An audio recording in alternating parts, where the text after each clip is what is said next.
Elena spent 15 years as the secret backbone of her family's construction empire, sacrificing her youth to pay off their $450,000 debts while her sister lived like royalty. But the night her mother introduced her to a room full of billionaires as the hired maid and told her to go find a mop, Elena didn't argue. She quietly walked to her car, opened her laptop, and did something that would change her family's entire future. What happened next left that entire mansion in stunned silence. But Elena can explain it far better than I can, so let's hear her story directly. Hi, my name is Elena, and for a decade and a half, I was the invisible woman. You know the type, the one who stays late to fix the spreadsheets, the one who remembers the birthdays, the one who quietly moves money between accounts so the power doesn't get shut off, all while the rest of the family is out front taking the bows. I was the reliable one. In the Vance family, reliable was just a polite word for doormat. For 15 years, I acted as the silent pillar of our family's legacy. While my younger sister, Chloe, was being groomed to be the face of the family, the golden child with the perfect hair and the effortless charm, I was the one working 60-hour weeks in the gritty, unglamorous world of industrial logistics. I lived in the shadow of the Vance name, grinding away to make sure that name actually meant something in the real world, not just on a social media profile. I never asked for a trophy. I didn't need a plaque on the wall or a thank you toast at Thanksgiving. Honestly, I just wanted to belong. I thought that if I worked hard enough, if I saved the company enough times, if I protected my mother, Lydia, from the consequences of her own vanity, she would eventually look at me and see a daughter instead of a tool. I thought my silence was a sign of strength, a quiet, noble martyrdom that would eventually be rewarded with love. But I was wrong. Terribly wrong. I would soon realize that to Lydia Vance, my silence wasn't a virtue. It was an invitation. It was a signal that she could erase me entirely. To her, I wasn't the engine that kept the car moving. I was just the oil, dirty, hidden, and meant to be used until I ran dry. I spent 15 years building a fortress to protect them, never realizing that I was actually building my own prison. I was a ghost in my own home. And it took a room full of 50 strangers for me to finally see that ghosts don't get invited to the table. They're just expected to haunt the hallways and keep their mouths shut. I was 22 years old when my world stopped spinning. My father, the original architect of the Vance name, passed away from a sudden heart attack, leaving behind a wake of chaos that no one, not my mother, and certainly not Chloe, was prepared to handle. While they were busy picking out the most expensive Italian marble for his headstone, I was sitting in a dim office with a stack of bank statements that told a terrifying story. My father hadn't just died. He had left us a house of cards. There was $450,000 in high-interest personal debt, most of it tied to predatory business loans he'd taken out to keep the family construction firm afloat during a bad downturn. We were weeks away from losing everything. I remember showing the numbers to my mother, Lydia. She didn't look at the spreadsheets. She just looked at her reflection in the window and said, "Elena, you've always been good at math. Just fix it. I can't be expected to live in a smaller house. Think of the scandal." So I fixed it. For 6 years, I lived in a 400-square-foot studio apartment in a part of town where you didn't walk the dog after dark. I ate canned soup and drove a car that groaned every time I hit 40 miles per hour. Meanwhile, every cent I earned, and every cent I managed to scrape out of the firm's restructuring, went toward the Vance image. I paid the $8,000 monthly mortgage on the Tudor-style mansion in Greenwich because Lydia claimed her social standing was the only thing keeping the clients interested. Then there was Chloe. My sister was the fragile star of the family. While I was wearing steel-toed boots on construction sites, negotiating with unions and begging creditors for extensions, Chloe was at an Ivy League university. I paid her $180,000 tuition in full. I didn't want her to feel the weight of the debt. I wanted her to have the life I was currently sacrificing. But even after she graduated, the bills didn't stop. She needed a $2,500 monthly allowance for networking. She told me that in her world, you couldn't get a job if you didn't look the part. So I paid for the $3,000 Chanel bags, the wellness retreats in Tulum, and the $500 dinners where she supposedly met investors. In reality, she was just a professional vacationer funded by my sweat. Lydia framed it beautifully. Whenever I'd bring up the budget, she'd pat my hand and say, "Elena, you're the sturdy one. You're built for this. But Chloe, she's different. She has a delicate spirit. She needs us to protect her." I believed her. I truly thought I was the guardian of my family. I didn't realize that in their eyes, I wasn't the guardian. I was the ATM. I was the help that lived in the studio apartment so they could host garden parties in Greenwich. I was the person who made sure the world never saw the cracks in the Vance Foundation, while they were busy painting over those cracks with my blood, my time, and my youth. The invitation was embossed in gold, a heavy, cream-colored cardstock that screamed old money, even though I knew to the penny how much of my new money had paid for it. It was the 30th anniversary gala, a celebration of the day my father founded Vance Construction. Lydia had been planning it for months, obsessed with reclaiming her spot at the top of the Greenwich social ladder. She told me it was the most important night of her life. She told me I needed to be there early to oversee the final details. I arrived at the mansion at 4 p.m. wearing a simple, tailored black cocktail dress I'd bought on sale. It was professional, elegant, and, most importantly, it was paid for with my own salary, not the company's dwindling reserves. I spent 3 hours arguing with the florist over the centerpieces, checking the temperature of the vintage Veuve Clicquot, and making sure the security team knew exactly which uninvited creditors to keep at the gate. By 7 p.m., the house was glowing. The scent of expensive lilies and Wagyu beef appetizers filled the air. As the elite of the tri-state area began to trickle in, state senators, real estate moguls, and the high society friends who had ignored Lydia for years, I stood near the grand staircase, waiting for my mother to acknowledge me. I expected a nod, maybe a "good job, Elena." Instead, I watched Lydia sweep down the stairs in a custom silk gown that cost more than my first car. Trailing behind her was Chloe, looking like a dream in a $5,000 shimmering floor-length piece. I knew that dress.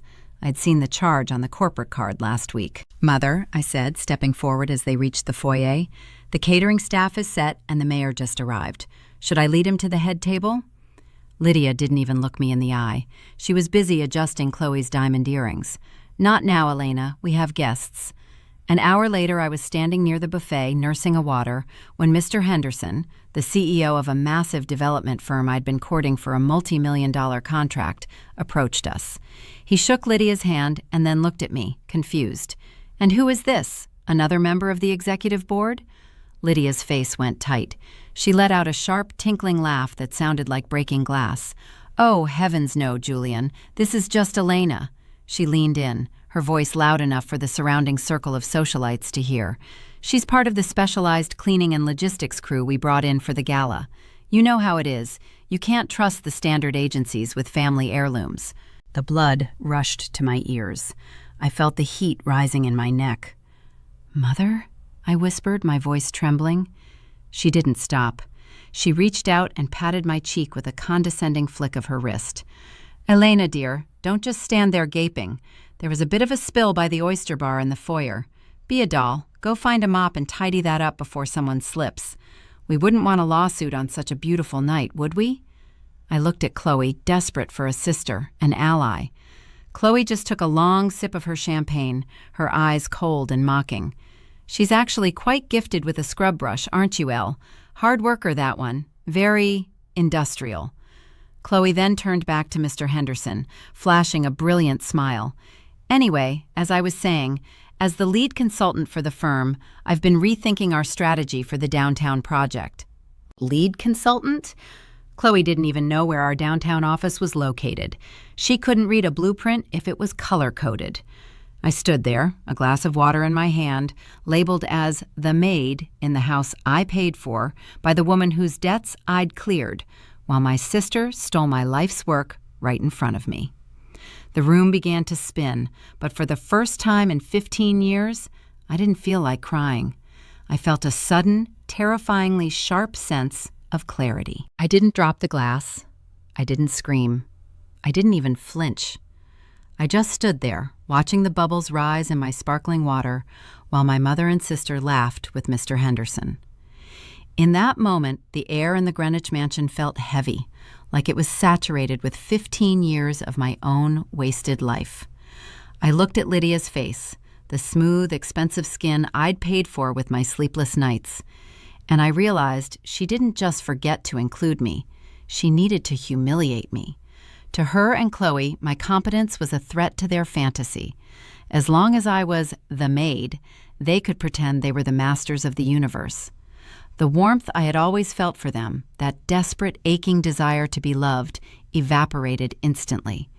It was replaced by a sensation so cold it felt like liquid nitrogen in my veins. I wasn't hurt anymore. I was finished. "You're right, Mom," I said, my voice coming out steady and strangely melodic.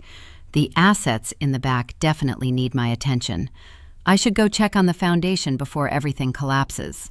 Lydia gave me a dismissive wave, already turning her back to flirt with a donor. I walked out of the ballroom, my heels clicking rhythmically on the marble floors I had polished myself only hours before. I didn't head for the kitchen. I walked straight out the front door, past the valet who looked at me with pity, and sat in my car. I pulled my laptop from the passenger seat. The glow of the screen was the only light in the dark driveway. My hands weren't shaking. For the first time in my life, I wasn't the engine keeping the Vance family running.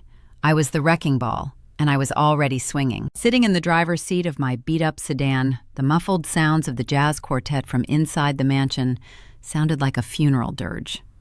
My fingers flew across the keyboard. What Lydia and Chloe had conveniently forgotten during their years of social climbing was that I hadn't just fixed the books. I had rebuilt the entire foundation of their lives on my own land. In 2018, when the creditors were circling like vultures, I had moved the deed to the Greenwich mansion, the corporate operating licenses, and even the titles to the fleet of luxury SUVs into my private holding company, EMV Strategic Assets. I did it to protect them from bankruptcy, but in doing so, I had become their landlord, their employer, and their bank. Legally, Lydia was a tenant at will in a house she no longer owned, and Chloe was an authorized user on a credit line that began and ended with my signature. I started with the corporate cards. One by one, I clicked deactivate. I watched the screen confirm. Card ending in 4402, Chloe Vance. Status, disabled. Card ending in 1109, Lydia Vance. Status, disabled. The open bar, the catering staff, the valet, their digital lifeblood was cut off in 10 seconds. Next, I opened my email. I had a pre-drafted message addressed to the firm's board and the top 50 investors currently sipping champagne in my foyer. I attached the last 5 years of audited tax returns. I highlighted my signature on every contract, every permit, and every legal filing, contrasted against Chloe's consulting logs, which showed she hadn't logged a single billable hour in 3 years. I titled it, Notice of Immediate Dissolution and Leadership Fraud Disclosure. My thumb hovered over the send button. I thought about the mop. I thought about the $180,000 tuition. I thought about the 6 years I spent eating canned soup while they laughed at me from the head table. I pressed send. Finally, I called Marcus, the head of the private security firm I'd hired for the night. "Marcus," I said, my voice cold and surgical, "this is Elena. The homeowner is revoking authorization for the event. The primary accounts for the vendors have been frozen. I need you to step into the ballroom, turn up the house lights, and inform the guests that the gala is over. And Marcus, make sure Mrs. Vance and her daughter are the first ones escorted to the door." I closed my laptop and leaned back. The silence in my car was the most beautiful thing I had heard in 15 years. I stepped out of my car and walked back toward the mansion. The jazz music didn't just stop, it sputtered out like a dying engine. Suddenly, the warm amber glow of the ballroom was replaced by the harsh, clinical glare of the overhead house lights. I stood in the doorway, watching the confusion ripple through the room. Marcus and his team were moving through the crowd with professional efficiency. The caterers had stopped mid-pour, their tablets flashing "Transaction declined" in bright red letters. Lydia was center stage, her face a mask of panicked rage. She spotted me and stormed over, her silk gown rustling like a snake in the grass. "What have you done, you stupid girl?" she shrieked, her voice cracking in front of the very people she had tried so hard to impress. "The power is out. The cards are dead. Fix it. Now!" I didn't move. I didn't even lower my gaze. "The cards aren't broken, Lydia. They're canceled. And the power isn't out. The owner just decided the party was over." Chloe pushed through the crowd, her expensive champagne glass trembling. "Elena, you're embarrassing us. Tell these men to get their hands off me." "The only embarrassment here is the lie you've been living on my dime," I said, loud enough for every guest to hear. "Check your phones. The board just received the tax returns. They know you've never spent a day in the office. They know this house belongs to my holding company. And they know that as of 5 minutes ago, you're both trespassing." The silence that followed was deafening. The prestigious guests weren't looking at the Maid anymore. They were staring at the two women who had just been exposed as frauds. Lydia tried to slap me, but Marcus stepped between us. "The homeowner has requested an immediate eviction," Marcus announced. 48 hours later, I watched from the driveway as Lydia and Chloe loaded the last of their designer suitcases into a cab. They had no house, no corporate accounts, and thanks to the email I sent, no social standing left in Greenwich. Chloe's friends had vanished the moment her credit card turned into a useless piece of plastic. Today, I live in a small, sun-drenched house by the coast. There are no galas here, and no one calls me a maid. I sold the Greenwich mansion and the firm, keeping every cent of the equity I built with my own blood and sweat. I finally realized that when you stop carrying people who refuse to walk, you don't just get lighter, you realize just how fast you can actually run. My name is Elena, and for the first time in my life, I'm finally visible to the only person who matters, myself. What an incredible journey for Elena. But after seeing how her own mother and sister treated her, I have to ask you, who was truly at fault here? Was it Lydia for her greed? Or did Elena wait too long to stand up for herself? Let us know your thoughts in the comments below. Please remember that the story you just witnessed was a fictional dramatization created specifically for societal reform and awareness.